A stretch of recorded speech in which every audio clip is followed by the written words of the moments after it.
How many of you opened Instagram since the morning? Just a show of hands, right? Okay, that's almost everybody. How many of you scrolled past a piece of content, video, audio, whatever, and double tapped it, didn't really notice it, but just sort of scrolled past it? Yeah? How many of you actually saw a piece of content that you really liked, saw it again, and then shared it with somebody? Right. So the third part of what we actually consume, what we interact with, and why do certain things actually make us evoke an emotional reaction that actually leads us to share them, to actually interact with them and evoke something which is more than baseline and not just be able to ignore them, right? We don't like these things, we truly love them or hate them, but we find them hard to ignore. So this is something that I want to talk about, and this is something that I've been thinking about for a long time. I think one of the first things that there are three parts to why we might love or have that emotional reaction with a piece of art. And I use the term art very loosely over here. It could be anything that somebody has created. It could be film, video, content, a product, actual art, music, anything. The three parts in my head are the first being practical, which is the tangible parts, which are the things that you can explain, which are things that you can actually see and feel. So if it's a piece of content, it's the production value. For instance, if you've seen, let's say, Vishnu's reels, the ones that he does with his brother, it's a Snapchat filter that he uses, it's the transitions that they use, all of these things. These are things which are on the surface, we can tell. The second thing that is a part of this is relatability, which is how do we relate to this content that we see or this product that we're using, and where does it fit into our sum of life experiences? The third part, which is actually very interesting to me, is that inexplicable feeling that we feel when we see or interact with something that has an emotional tug to us. I don't know this feeling. Some people might have goosebumps. I myself have goosebumps at times when I hear a song. I can feel the hairs on my neck standing. But I just want to call it the fizz, right? This is just a random name. I've just given it because for ease of use.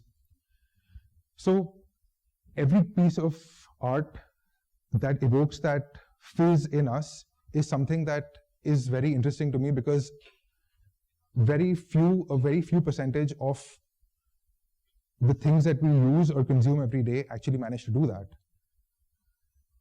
How do you optimize for this, and how do you actually make art that is unignorable, that has that fizz, is something that I want to talk about and that I want to think about. And I'll go into a little bit about my story. I'll try to make it as entertaining as possible. I don't know if it will be or not, but I hope it is. When I started playing music, I was 14. And the first gig that I played was at a friend's birthday party on her terrace.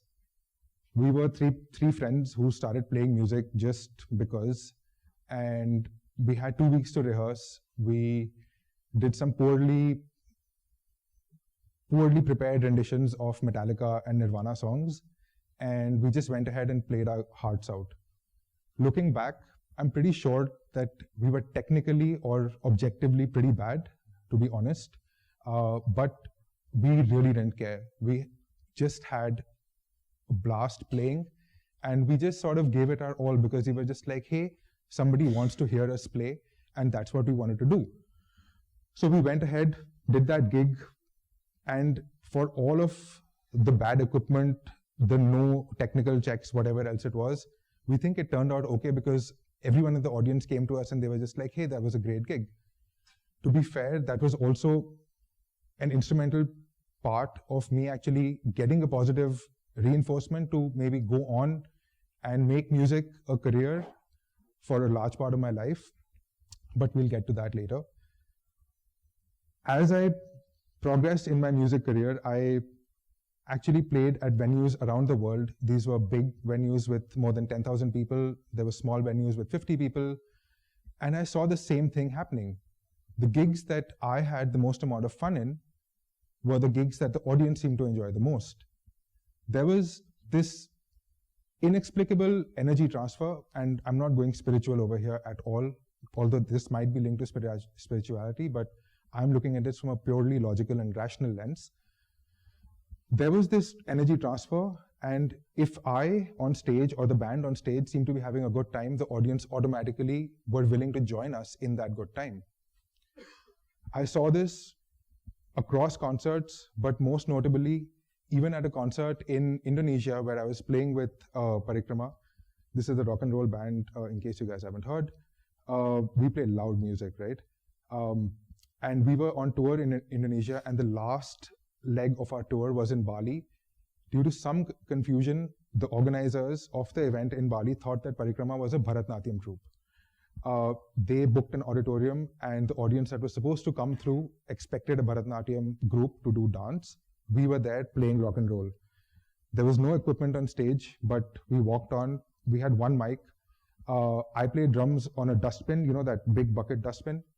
And we actually had a good time because we were just like, hey, we're here all the way. We might as well make the most of it and have a good time.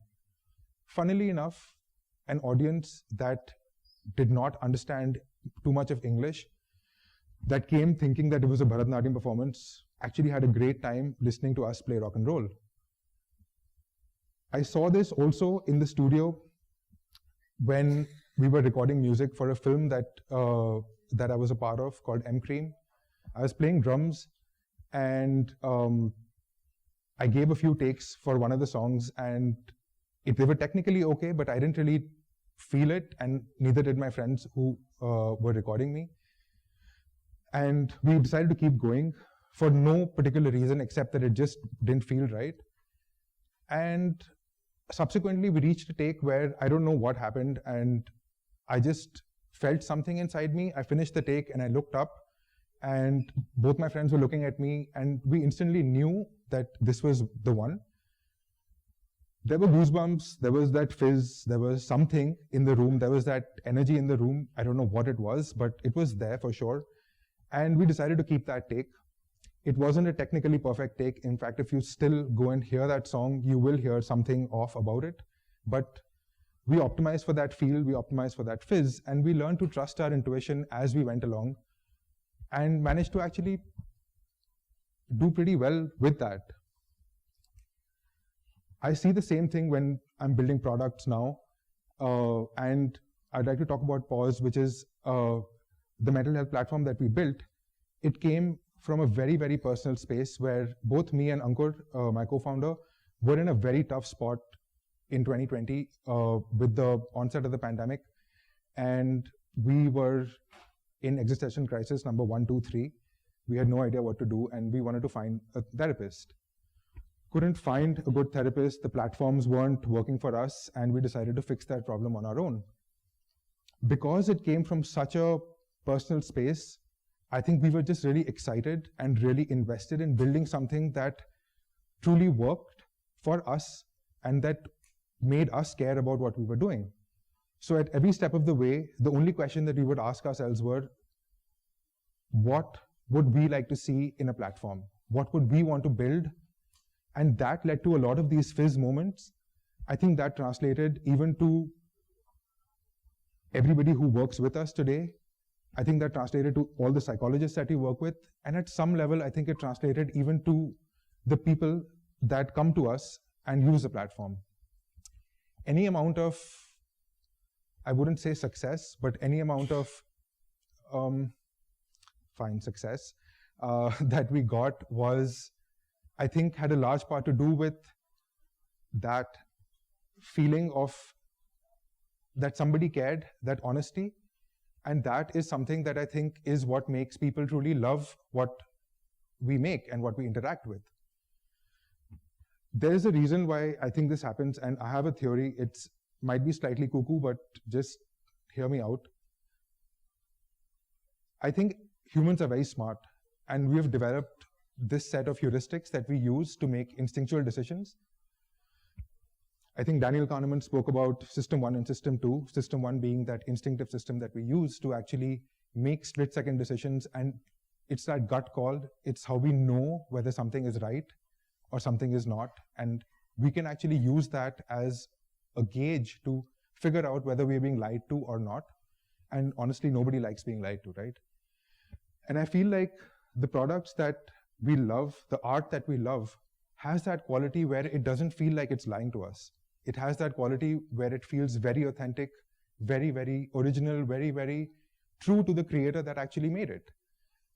And this is easier said than done, to be honest.